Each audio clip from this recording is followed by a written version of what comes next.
Hey everyone, I'm Andre, also known as Medler. And I'm Paul, aka Pabro. Today is Thursday, January 30th, and we're back for another dev update. We're going to check in on some of the changes we made for Season 1, and we'll talk a bit more about some of the things coming up in Act 2 of this season, which starts on March 6th. We're a bit over a month into the first season of 2025, and we've been following how changes have been landing closely. We've seen some really good signs and feedback to things like seasonal themes and some of the gameplay changes that we will touch on a little later. But first, we want to talk about Hextech chests, and more broadly, earning skins instead of buying them. This means we're going to talk a bit more about the business side of League so that we can share more of our thinking and context with you. Now, our belief as a company is that delivering great experiences for you will lead to great results for Riot. We want to deliver the best experience we can, that you can play forever without spending anything, so that you only spend money when you think we've made something great that you want to spend money on. As a free-to-play game, skins are the primary way League pays its bills. They're what give us the ability to continue to develop the game and wider ecosystem, from adding new game modes to updates to Summoner's Rift, cinematics, live events like Worlds, patch-to-patch balance, and much longer-term investments in League for the future. The number of people playing League has been pretty stable over recent years, and we're really grateful for that. Our cost to maintain and develop League has also been pretty stable over time too, ensuring we have an equally sustainable income coming in to reinvest in the game, however, has been frankly more of a recent challenge. And that's where free Hextech chests come in. When we initially added them, we wanted to offer additional reward for time spent using something we knew many of you really cared about earning: skins. And for a while, we think that worked well for both players and the business side of League. Over time, though, free chests unintentionally became the primary way to unlock skins, and an increasing number of players ended up with substantial skin collections for free. This meant that purchasing skins directly didn't make sense anymore to a lot of players, because they were happy just waiting to get something eventually.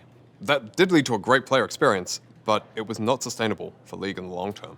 So we took a step back to evaluate League's reward systems and realized we needed to make changes to be sustainable for the long run. We didn't want to go all the way back to the early days of League with no skins earned with playtime at all, but we also realized we couldn't continue giving away as many as we were. We did a number of other things to ensure League's business was sustainable before concluding we needed to give away fewer skins. Increasing the number of skins we could make each year was good for both the business and the player experience, but eventually we ran into meaningful diminishing returns. We introduced premium cosmetics. We've also explored a lot of other cosmetic content types, and we'll keep trying to do so. But champion skins are clearly the thing most of you care about more than anything else when it comes to cosmetics. And obviously, adding pay for power content is a non-starter for us. We know some of you aren't interested in the business side of things, or even cosmetics in general, and that others won't believe this isn't about increasing profit year over year. This is about ensuring the sustainable long-term health of League, though. And we do hope this is helpful context for those of you who've been wondering what our thinking was with this change. We want to ensure League remains a great, fully free-to-play game. We believe a change like this, while unpopular, is the right call and allows us to deliver not just on our plans today, but also our plans for League in the future. Now, we'll be sure to give you more context on our thinking behind changes to skins and any other related systems in the future as well. And we're currently doing a lot of global surveying and discussion with players about what is and isn't working. Speaking of which, we want to talk about some changes we have coming to Battle Passes. First up, we've got some improvements to the Battle Pass skins. We've heard a fair bit of feedback that those skins don't feel like they're good enough in various respects. We agree with a lot of that feedback. We're going to be looking to add more distinct visual effects and more pronounced model changes. We're also planning to deviate from a season's theme a bit for some future pass skins, given the risk we otherwise overdo the same sorts of visual appearances and/or pushing champions into themes that don't make sense. Now, because it takes some time to make or modify skins, those improvements won't be present in the Act 2 Battle Pass skins that you'll see in a couple of weeks. They will, however, be fully reflected in the pass skins for Season 2, which starts in May. Additionally, if you don't already own the champion for the Battle Pass skins, unlocking the skin will also unlock that champion for you. We also want to clear up how skins in the Battle Pass affect the champion's skin cooldown. We don't look at past skins when deciding when a champion is due to get their next regular skin. So if Alistar appears in the Act 2 Battle Pass, he can still receive another skin later this year. Another improvement we're making to the Battle Pass is to the missions that feed into it. Looking at your feedback, certain types of missions are pretty unpopular. We're going to be removing missions that require playing with purchase skins or players who have purchased specific skins. We're also removing and reworking missions that players were having a hard time completing, like destroy 5 turret plates in a single game, which was hard to complete for many players and impossible for ARAM-only players. And for those of you who play a mixture of League and Teamfight Tactics, we'll be roughly doubling the amount of XP that TFT contributes to the League Battle Pass. Now, with that said, let's hand things over to Matt and Eduardo to talk about gameplay. Hey friends, I'm Eduardo Riot Cadmus Cortejosa. And I'm Riot Froxon. Just as a heads up, it's playtest time right now, so things might be a little loud. But we have a few things to discuss today. First, I want to talk a bit about how some of our gameplay changes we added in January have landed. Let's start by talking about one of the biggest changes that we saw a lot of conversation around, Feats of Strength. As a reminder, Feats of Strength were introduced to provide more structure to the early game and defer some of that early game snowballing until after laning phase by moving the immediate power of First Blood and First Turret to later in the game. These were a bit rough around the edges on release, and we made some adjustments to things, like changing the Feat of Warfare from First Blood to First 3 kills, and nerfing Triumphant Boot stats. They're currently in a stable place we're quite happy with. As for snowballing, our goal was to keep it roughly where it was before Season 1 went live. We've been comparing this game state with pre- and post changes based on First Blood, First Turret, epic objectives taken, and game length. As of now, we haven't seen significant changes, and snowballing is roughly equal to where it was at the end of last year. There are still some improvements we'd like to make, of course, but overall, the changes are moving the game in the intended direction. Next up, let's discuss Otacon and the Blood Roses he brought to the Rift. Otacon was added to provide an objective in the mid-game that has rewards worth fighting for, progresses the game, but doesn't completely blow everything open like a 20-minute Baron would. We also wanted a way to incentivize teams to fight each other in slower games while not speeding up already fast ones, which is what led to the two different forms, one which incentivizes action, and the other that lightly stalls it. That said, we think Voracious Otacon's rewards are too strong in game warping, so next patch, we're increasing the withdrawal time to 15 seconds to give defending players a bit more time to recover after forcing enemies to withdraw. Next up, we have the Blood Roses, which we introduced alongside Otacon. After the nerfs last month, we like where Blood Roses are for now, and that they reward teams for proactively controlling these spaces. Another big component of our seasonal changes was the Noxian update to the Rift. We're excited to keep doing these for future seasons, but we definitely want to make sure we're doing them right. We've seen a lot of your feedback around the map feeling too dark, gloomy, or ice draining, and we've got some changes in the works to address these concerns that should be ready with Act 2's release. We're excited about the prospect for new gameplay that the Season 1 changes have created as players continue to learn and adapt to them. Having said that, when trying to add new gameplay to League, especially ones of this size, we're not always going to land it right away. We're trying to strike the balance between making quick changes based on your feedback and giving the changes enough time to breathe while we iterate them to a pot where everyone is happy with. We've got more details breaking down our review of the Season 1 changes in a dev blog out now, so make sure to give them a read. We also wanted to give a quick update for all you Swifties in our newest queue, SwiftPlay. We hoped that SwiftPlay would be at least as popular as QuickPlay, and it has far exceeded our expectations. We're currently figuring out how and when to bring it to regions that don't quite have it yet.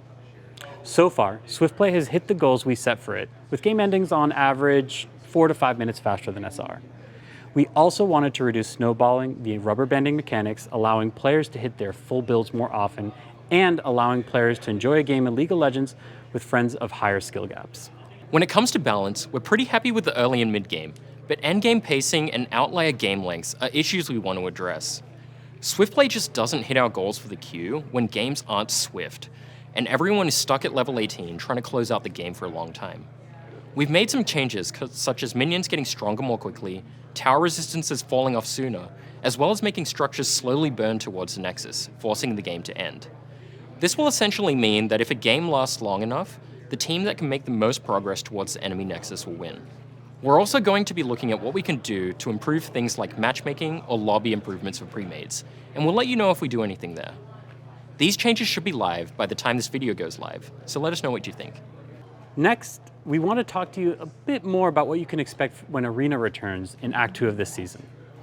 As we mentioned in the last dev update, we want to make sure game modes are something a player can always count on being available, making them a fun part of each season. For Season 1, we've moved Arena from the Rings of Wrath to the Grand Reckoning, new maps and all. As you can see, we've overhauled all the maps to feel like you're in the fighting pits of Noxus. And we didn't just reskin the maps, we actually made some improvements. Here's a new version of the Koi Pond map. The biggest change you'll notice here is the giant ring that goes around the perimeter of the map, aptly named the Ring, which will help address a lot of the quality of life issues. This was actually inspired by some player feedback that we read. So shout out to the community for your awesome suggestions, and as always, please keep them coming. We also have a brand new map joining the pool, the Reckoner Arena, which features destructible pillars, which will collapse upon taking enough damage and slightly tweak the terrain. Don't worry though, they're relatively small and you won't obscure your vision. Another part of Arena we've been working on is progression systems that we're really excited about. Not only do Champion Mastery and the Seasonal Battle Pass both progress with Arena games now, but we also built a new Fame system for Arena. Many of you mentioned that you didn't feel like you had a reason to keep coming back to Arena, so Fame was designed to keep Arena fresh and interesting, even after you've played dozens of games. You can gain Fame by playing Arena, increasing your notoriety within the fighting pits, or by completing Arena missions for each champion. Just to be clear, this isn't like Swarm where you gain power by progressing. Instead, you'll gain rewards like new augments or match intro visuals that should keep Arena feeling exciting. We're also trying something new by skipping cameos this go around and celebrating Arena Noxus style by bringing in the Guests of Honor. These guests are famous Noxians or Reckoners looking to spice up your fights. Each guest will have a specific rule that they'll apply to the entire game. For example, Mordekaiser will make it so that at the beginning of each round, one player on each team starts combat in the Death Realm. We designed the Guest of Honor with a lot of learnings from cameos in mind, so each guest should feel like they affect each team equally without being too intrusive or unfair, yet still asking players to learn or adapt to them. They also won't be random either, so everyone in the lobby will have a round in which they can vote on which guests they'd like to invite. Please, as always, let us know how you like them. It also wouldn't be an Arena re-release without some new augments, so make sure to keep an eye out for those alongside the return of Curse augments. If you're interested in more details about Arena, make sure to check out the dev blog that just came out today, and I can't wait to see you all in the fighting pits.